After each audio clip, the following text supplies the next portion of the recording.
Okay, can everyone hear me okay?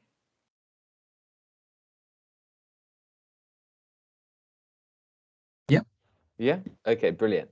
So, again, as Chris explained, I think as social enterprises, community organizations, there are a number of different funding options available to you. And when you narrow it down, there's just a handful, I suppose, being grants, traditional loan investment from social lenders and banks. You've got donations, crowdfunding, and of course, your own revenue streams. So it's my belief that with less grants available, the whole third sector is encouraging social enterprises to lead the way, to diversify their income. And crowdfunding sits as this magnificent opportunity for social enterprises in particular to develop their storytelling abilities, their networking abilities, and what they can do in terms of marketing and raising their profile.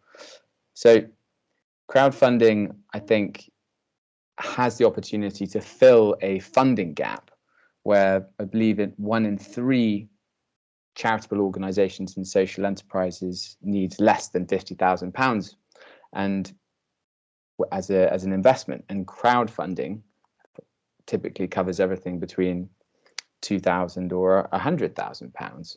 So it might just be that opportunity for people to raise the money they need and plug that gap.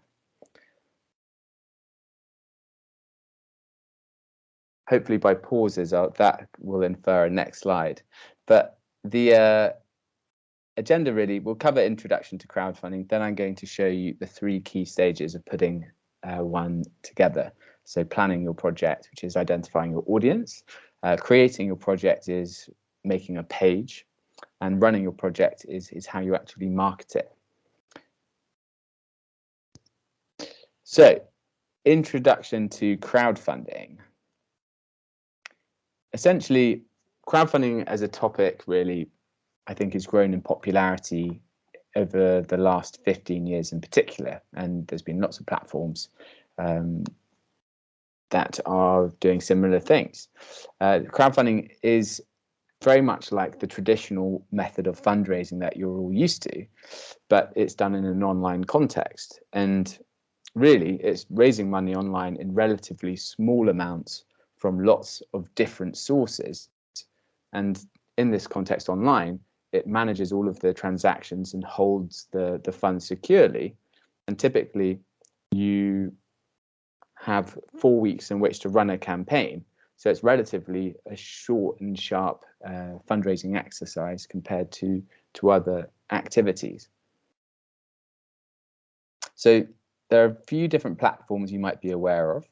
The closest platform that I work with is Crowdfunding UK. They are what's called the generalist platform. They facilitate projects from charities, social enterprise, community groups, businesses, sports clubs, films, magazines, you name it. So it's quite broad. They specialize in donations and rewards, and their unique selling point is that they've got different match funding opportunities for certain types of projects. And this is where you get corporate money or local authority money and make it available to the projects on the website, which can bolster the amount of finance they could raise from the crowd. The other, I suppose, competitors, you've got Kickstarter, which is, I think, quite synonymous with the activity. People often say, I'm going to be running a Kickstarter or want to kickstart this campaign. But typically it's associated with creative style projects that include board games, gaming, magazines, video. Whereas Indiegogo is another kind of American platform which deals with technology. So if you're introducing perhaps a new gadget or iPhone case to the market, you'd use Indiegogo. Just Giving is, I suppose, probably the best known. And typically, if you're perhaps running a marathon and you wanted to raise finance for Cancer Research UK, then you use their platform. And then GoFundMe is what we use for personal fundraising. So if it's about raising money for something I want to do, or I need help paying medical bills or vet bills, you might run a GoFundMe campaign. So crowdfunded.co.uk represents, I think, a more of a professional, social focused type of project. So donations and rewards-based crowdfunding, this is, I suppose, what it's all about. So you're not giving any equity away. It's simply that people have the opportunity to contribute financially to your campaign, expecting nothing in return. It's a donation just because they like you, what you're doing in the world, and they'd like to support you. Whereas you are also able to offer rewards, which includes a benefit of some kind in return for a financial contribution. And the reason why rewards-based crowdfunding is successful, because it allows you to raise more money from your audience. So on average, the amount of money a donation campaign will raise is £20 per pledge. So the average amounts a supporter will give is £20.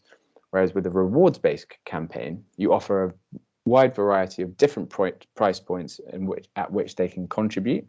And this enables people to offer more money towards your campaign, and the average amount pledged is moved up from £20 to £50. And the types of rewards that you can offer fall into different categories. So you've got products and services, experiences and events, sponsorship and membership opportunities, and general thank yous, which include things like digital benefits and rewards.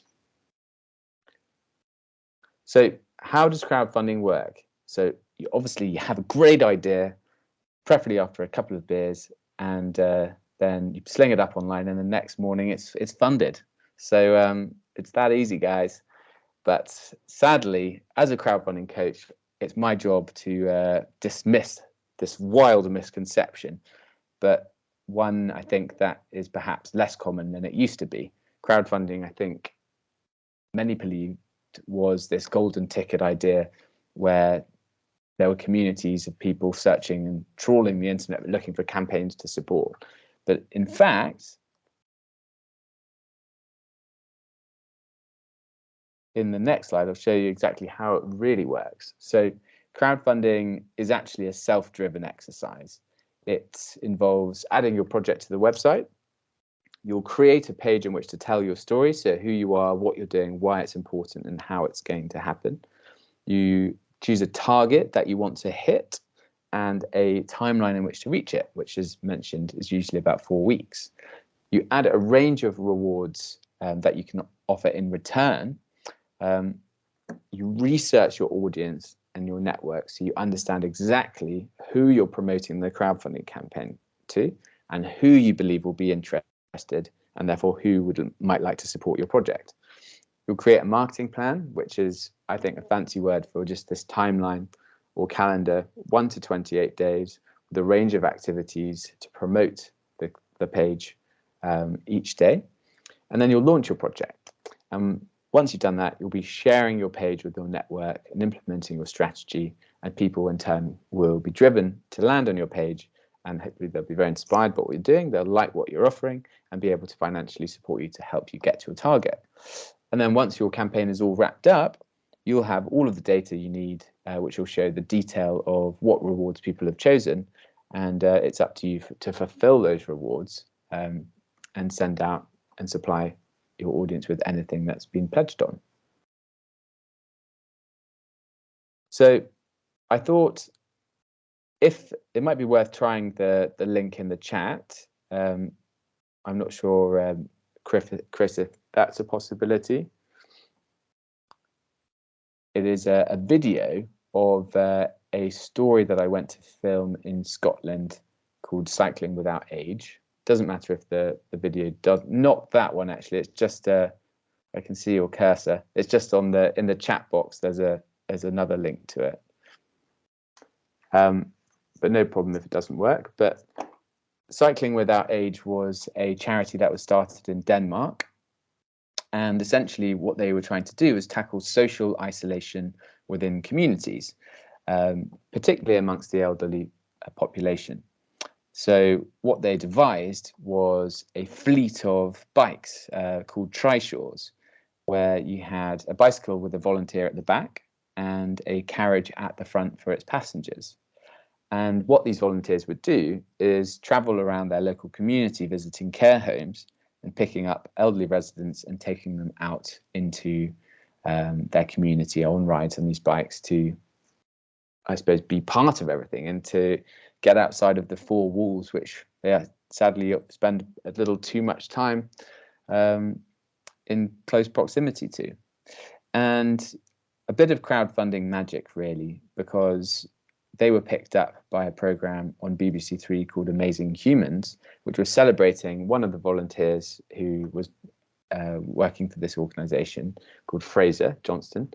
He was a medical student at the time, and purely a donation campaign, so really no rewards offered, but it was able to capture the hearts and minds of people who understood and respected the value of elderly people and the challenges they may face, and were excited and supportive of a project which had a solution to something like this. And since then, this campaign itself raised just over £40,000 from 378 supporters. But what happened was this effect where across the whole UK and different regions, you had individual communities fundraising to purchase bikes themselves so that they could do exactly the same thing.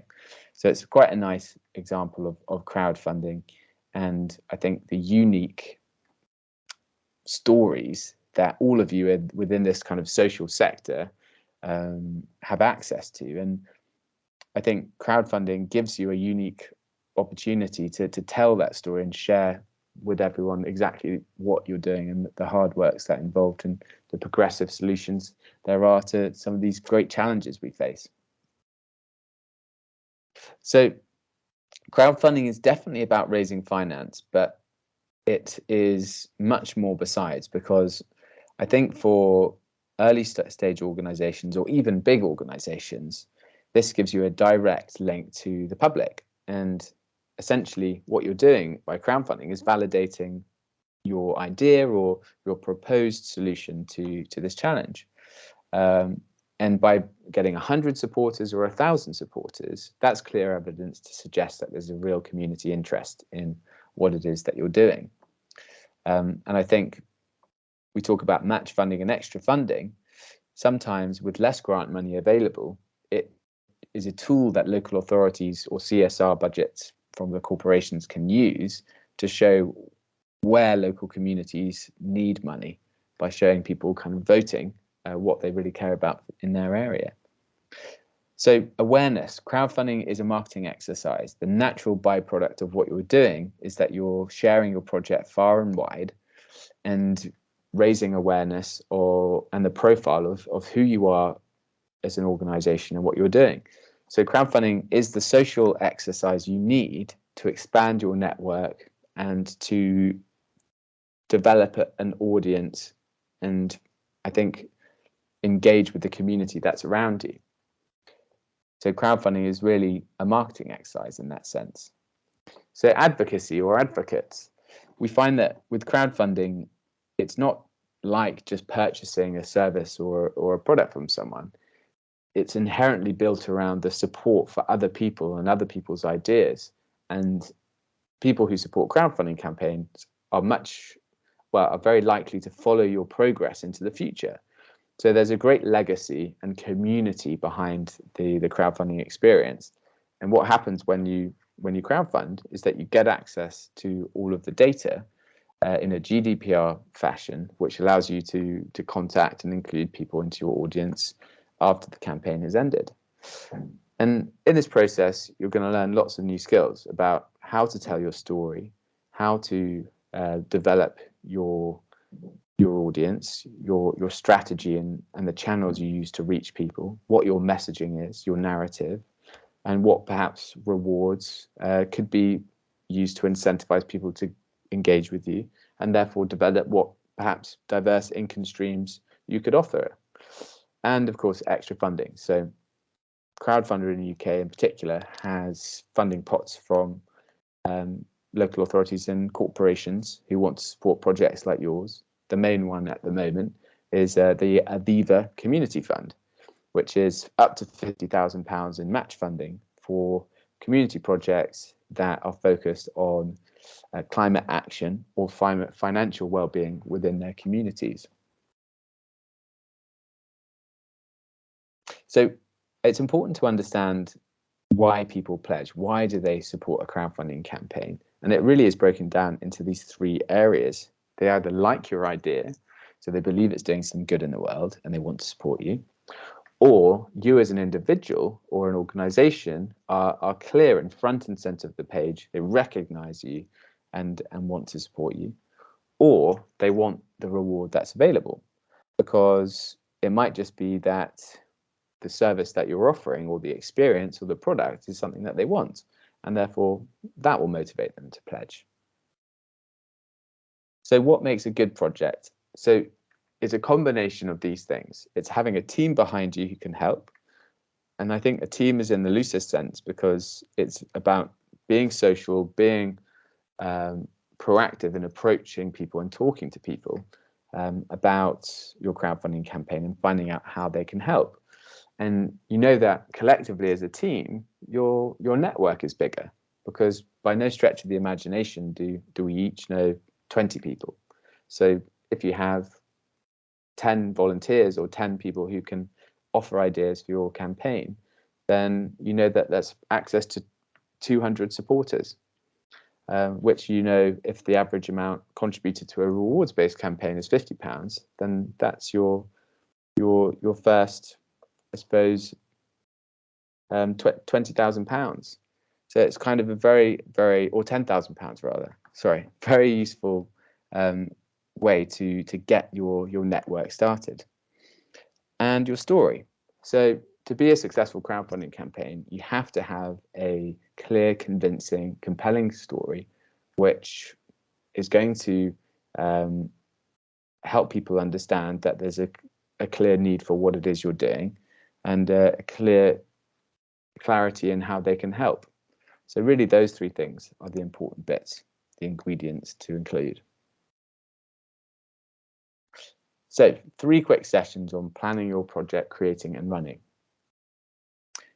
So essentially the crowdfunding experience, it boils down to 4 pieces of work. So you're going to create a page, make a video, identify your network and make a marketing plan, which is quite a useful way to look at it.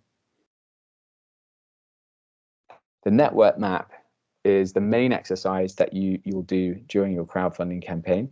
The storytelling piece is actually very easy because you know your organizations very well already, and you probably have a lot of the information to hand already. So the network map is understanding who you're going to be sending your project to and who's going to support you.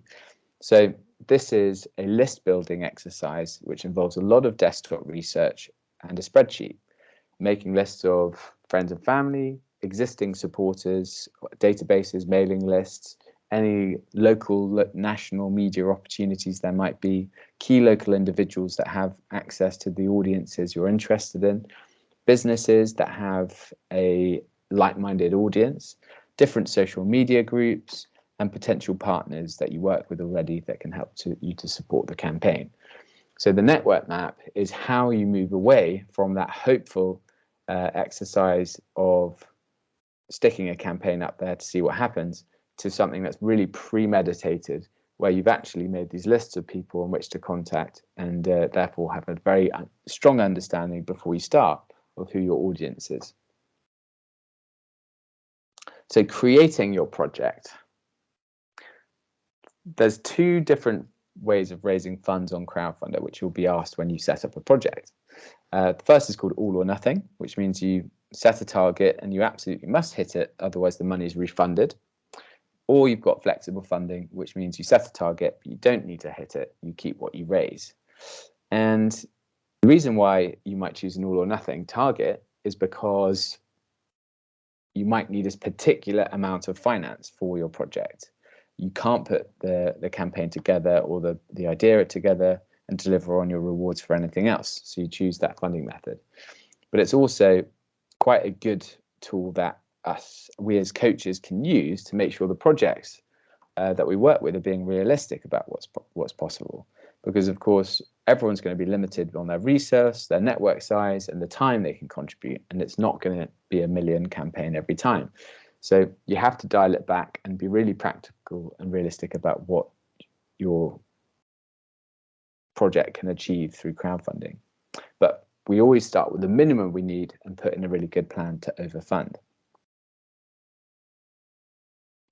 So for non-profit campaigns, Crowdfunding UK has a really strong incentive, because rather than 5%, which is their normal fee, they offer 0% fee. But you do pay a fee to their payment provider, which is Stripe. So there's no upfront costs. Once you successfully raise a campaign, the money will be drawn down into your account within 7 working days, but it will be minus the fees, which in your case would be 2.4% plus 20 pence per supporter pledge from their payment provider. So a good way to work out your target is, again, how we discussed earlier, with £50 as the average amount pledged on a reward. So if you need £10,000, divide it by 50, and that gives you 200 supporters. And you know that on average, 1 in 20 people who view your page will go on to make a pledge. So we multiply the supporter numbers by 20, and that gives you your audience size, which in that case of the £10,000 target, 200 supporters would be 4,000 page views. So 4,000 people landing on your page to help you reach target of £10,000. I thought I'd show you a quick example of a campaign that's just launched. This is a social enterprise called Eat, Sleep, Rise CIC. And you can see they need further funding to be able to fulfill their potential by introducing environmentally friendly focused initiatives throughout their site. They're Berwick upon Tweed, I think, which is just southeast of Edinburgh. So if you click on that picture, it should take us through to their actual page. So you can see that this is what a page looks. You've got their title at the top, where they've chosen greener, healthier and wealthier. You've got their project aim on the right hand side, which we read. You've got their video there, which is really a reflection on the information on their page. And if we scroll down, we can see that they are in the process of receiving match funding from the Save Our Wild Isles Community Fund. And essentially, if we look down the page, we've got rough information that's spelt out around who they are, what they're doing, why it's important, and how it's going to happen. And this they populate with lots of imagery that paints a very clear picture about who they are and exactly the beneficiaries they work with, the location, the site, the horses, to give anyone visiting this page a true sense of what they're all about. And as you can see on the right hand side of the page, you can see what kind of rewards are available. So they've got everything from sponsorship opportunities for a bale of hay or a child through a program of support with the horses, different t-shirts and merchandise, and I think riding lessons and opportunities. So it's a kind of a good campaign to track to see how they get on, because it's only launched, I think, perhaps yesterday. But it is, I think, a social enterprise in Scotland that's gone through the process of storytelling and planning their audience and choosing a range of rewards that might be of interest to the community they seek to address.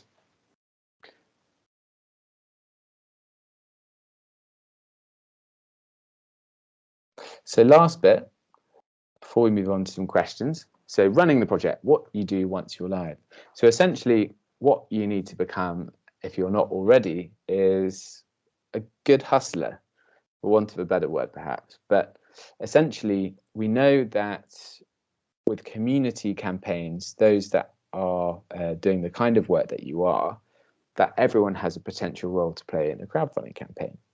So when you're approaching any conversation, after you've built those lists of individuals, businesses, potential partners, etc., you're reaching out to them to find out whether they can share the project with their audience so that you can piggyback on their network.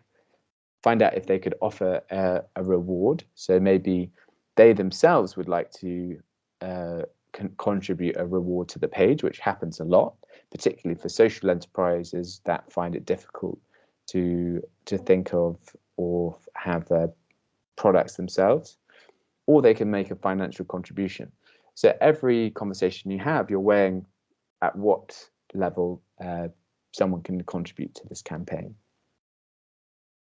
And really the marketing plan, the last bit, is that timeline of 1 to 28 days where you're locking down these commitments to share the page with a network, to offer a reward or to make a financial contribution across the 4 weeks, so that you know you're ready to crowdfund when you've got real depth to the list of activities Monday to Sunday across the 4 weeks, so you can ensure the continual promotion and continual page visits of your audience, to ensure that you're driving the required numbers of people to get to your target.